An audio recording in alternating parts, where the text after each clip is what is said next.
Senator from South Carolina. Thank you. I will be responding to my good friend, Senator Sanders. Apparently, I'll be the ranking member on budget. He'll be the chairman, and I look forward to finding some common ground where we can. Today is not that day, but hope springs eternal. There are things that I think we can do on the Budget Committee that would be good for the country. So here's the other side of the story. About a year ago, a little over a year ago, the pandemic coming out of China is detected, the COVID, on the west coast of the United States. And it has just done a number on us as a nation. Over 440,000 people have died from COVID-related infections. And we finally got vaccines. They're in the pipeline. We need to get them out quicker. But I do believe that the vaccines are going to help us a lot. And to the American people who have been suffering, I think better days lie ahead, but we're not there yet. But here's what's different. February the 2nd, 2021, things changed. Up until now, we've been able, as a Congress and with the White House, to pass things together regarding COVID. So we've passed over $4 trillion of COVID relief in a bipartisan fashion up until today. Now, how was that done? You had a Republican president, President Trump, working with a Democratic-controlled House and a Republican-controlled Senate beginning of January, I guess March of last year. And here's what we were able to do together. Phase one, we approved 96-1, a coronavirus preparedness and response supplemental of 2020 was $8 billion. That was early on last year when we really didn't know what we were dealing with. Then we did $355 billion, 90-8. And then the next was $1.9 trillion. Listen to this. We spent $1.9 trillion, 96-0. So it's not like we don't see a need to spend money. 96-0, this body agreed to spend $1.9 trillion last year. After that, we did the Paycheck Protection Enhancement of $355 billion by voice vote. It's not like people on this side don't see a need. We had a continuing resolution where we added another $8 billion, 84-10. In the omnibus, we did another $1.04 trillion, 92-6. So when you add all this up, we've appropriated $4 trillion to deal with the problems associated with COVID. Money for people who have been struggling, money for hospitals and doctors, money for vaccine development and distribution, direct payments, the PPP program to keep small businesses from going under that can't operate to full capacity. It's been a great program. It was bipartisan until now. Here's what I want the American people to know. We've done a lot together, and of the $4 trillion we've appropriated, to date we spent $2.7 trillion. Of the Federal Reserve actions we took, allowing the Federal Reserve to help business, we had a $5.7 trillion market cap, for lack of a better term, and we've allocated $2.6 trillion. The bottom line is, of the $900 billion that we passed recently, a little over $900 billion, we've only spent 20% of the money. And here we are being asked for another $1.9 trillion. What's the difference between the first $1.9 trillion and this request? When it was first offered, the $1.9 trillion, it's the largest single appropriation, I think, maybe in the history of the country since World War II. And the fact that 96 senators could come together and pass it 96-0 tells you about the way we saw the problem. And we've been adding and adding and adding. Now we're to a point where the Biden administration is proposing $1.9 trillion of additional spending. We haven't spent the money we've allocated, nowhere near the money we've allocated. And you've got a bipartisan group, Republicans, 10, that went to the White House yesterday and said, What about a little over $600 billion? See if that is enough, and I'm afraid the answer is going to be no. So what's happened here? Democratic colleagues, they've won the White House, and Biden is president. He won. It's a 50-50 Senate. The vice president makes it a Democratic-controlled body to the extent that the vice president breaks ties. And you have a smaller majority in the House than we've had in the last 20 years. But the consequence of what I've just described is that my Democratic colleagues are now in charge of everything. When it was divided government, when you had a Republican president, a Republican Senate, and a Democratic House, were able to come together with overwhelming votes to help the American people. Now we find ourselves at a crossroads. Our Democratic colleagues are using a process called budget reconciliation that begins today that would allow them to pass the $1.9 trillion basically on a party line vote, a simple majority, not reaching the 60-vote milestone. The 60-vote problem was never a problem up until now because Republicans and Democrats were able to work together up until now. What changed? They've got it all. Everything we told you would happen in the election is coming true. You got one-party control of Washington, and they're seizing the moment. What a $15 hour minimum wage has to do with fighting COVID, I don't know. But I do know this. Now is the worst possible time to increase the cost on small businesses in South Carolina in the restaurant hospitality industry. You're about to hit them with 2 government mandates that are going to put them out of business. They're all struggling. A lot of states have reduced capability in terms of indoor dining. D.C., I think last week, for the first time, you could dine indoors at 25% capacity. States all over the country have different rules about how small business operates. The tourist industry is just about squashed. So people in the hospitality industry, in the restaurant business, in the service industry, if this bill passes the way it's been proposed, are going to have a $15 per hour per employee mandate. That's going to sink them. They're going to have to lay a lot of people off because they're barely struggling barely making it as it is. So here's what we're doing to those businesses. State and local government are mandating a reduction in revenue. Why?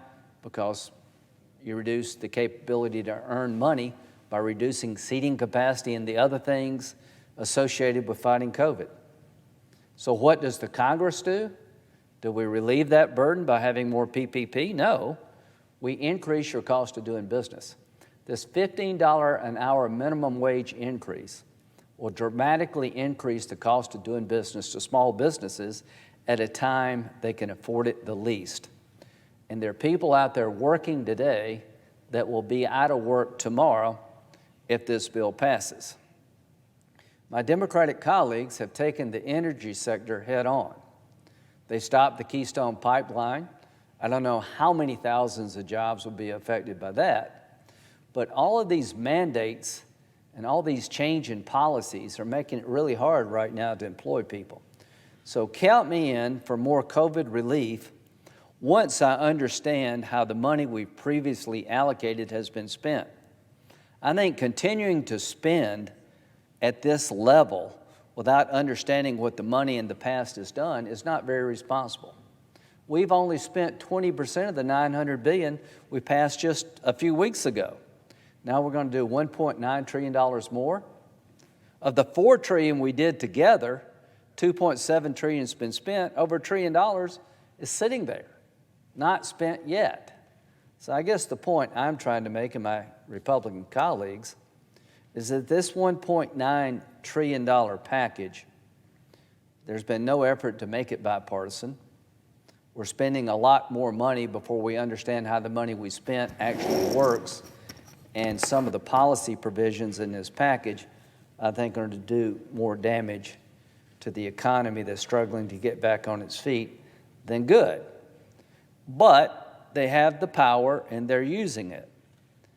He's right, Senator Sanders. When we had this authority, we cut your taxes through budget reconciliation. That's what we did.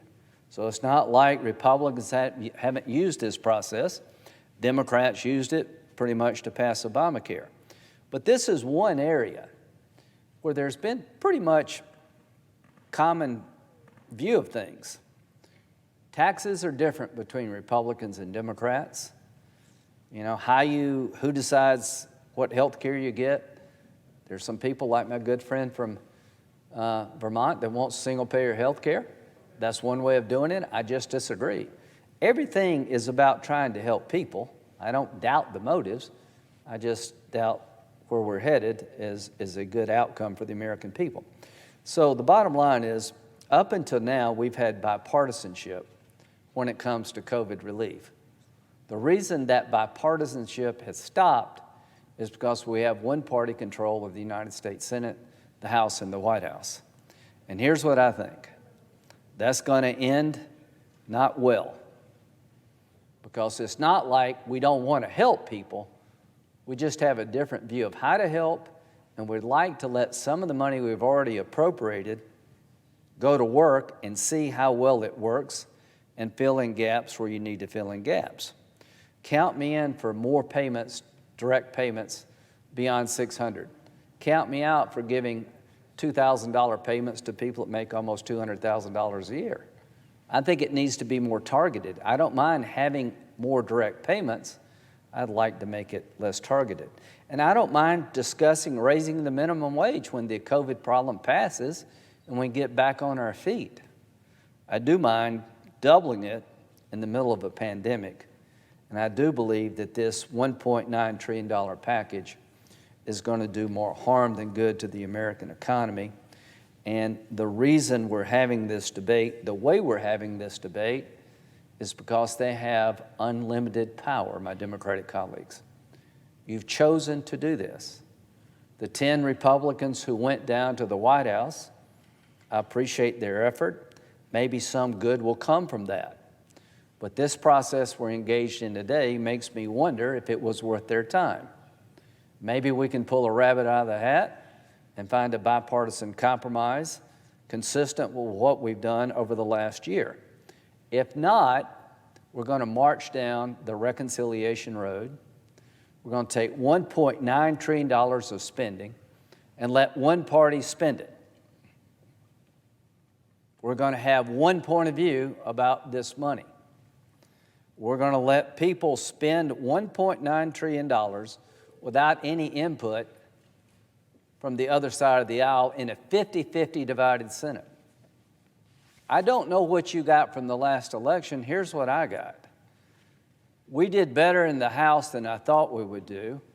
President Trump lost, but it was still a close election from an electoral college point of view. And the Senate is 50-50. I don't think the message from the last election was, we want Democrats to spend $1.9 trillion and deal Republicans out. That's exactly what you're doing. So it would be different if we had had a history over here of trying not to help. We were able, 96-0, to spend $1.9 trillion less than a year ago. And now we want to spend $1.9 trillion again after the money previously allocated hasn't been spent. So all I'm suggesting to my Democratic colleagues, we're going to have a different view on taxes. We're going to have a different view on health care. But this is the one area where I really do believe there's a bipartisan middle ground to be had. And to Senator Sanders, there may come a time where I will work with you to raise the minimum wage. The PPP program has been highly successful.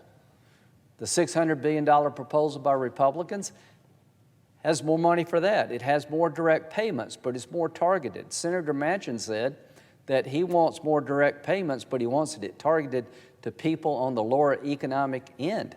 Mike Rounds, one of our colleagues from South Dakota, got a check. So the bottom line is, I don't mind helping people, but there's got to be some sense that we can't just constantly write checks and hope one day that doesn't come back to bite us. One thing about a $15 hour minimum wage now, I think what it does, it puts pressure on businesses who can't stand any more pressure. It's going to cost people jobs that have a job. It's going to do more harm than good in this environment. When you combine the mandate of increasing wages, where the $15 an hour is the least wage, and add what we're doing in terms of restricting income generation, that is a formula for disaster for small businesses. This is it. If this bill passes the way it's written, there are going to be thousands of people out of work who were previously working in a small business that's going to fold. How does that help COVID?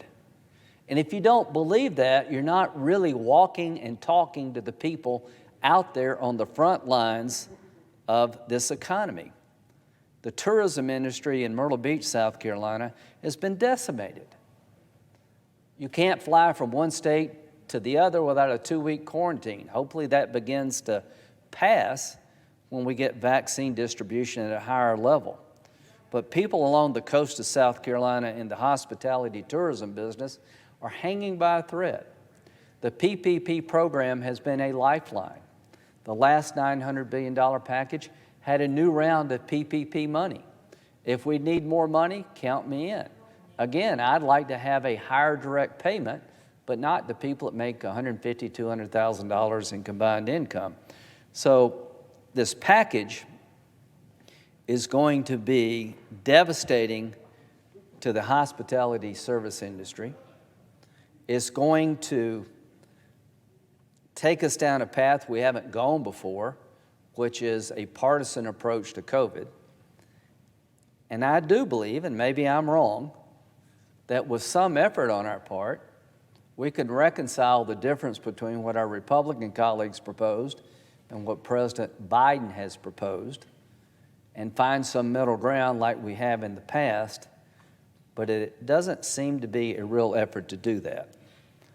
And all I can say is that the American people want us to work together for their benefit, and this will be the first time that I can recall where we spent $1.9 trillion based on one party's view of things. That's not good. That's a lot of money, and it's so unnecessary.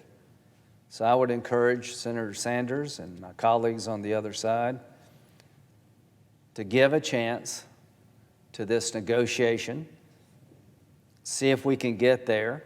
I hope we can, but this is not the right way. What we're doing today is going to set in motion partisanship where there was previous bipartisanship. President Biden said he wanted to unify the nation. You've picked the one topic that we've been pretty unified on, and you're going to disrupt that unification. The first COVID package had a $600 federal supplement to state unemployment benefits. And I looked at that. My family was in the restaurant business. Senator Sanders gave statistics about support of the public. You're literally paying people more not to work than work. I want to help people because they're out of work, no fault of their own because of COVID. But when we went to $600, we were paying people $23 an hour, I think, in South Carolina not to work. That did not go over well with the public at large, and we're trying to reduce that federal supplement down to $300, not $600, to help people who are out of work, but not to incentivize people not to go back to work when the economy's beginning to open.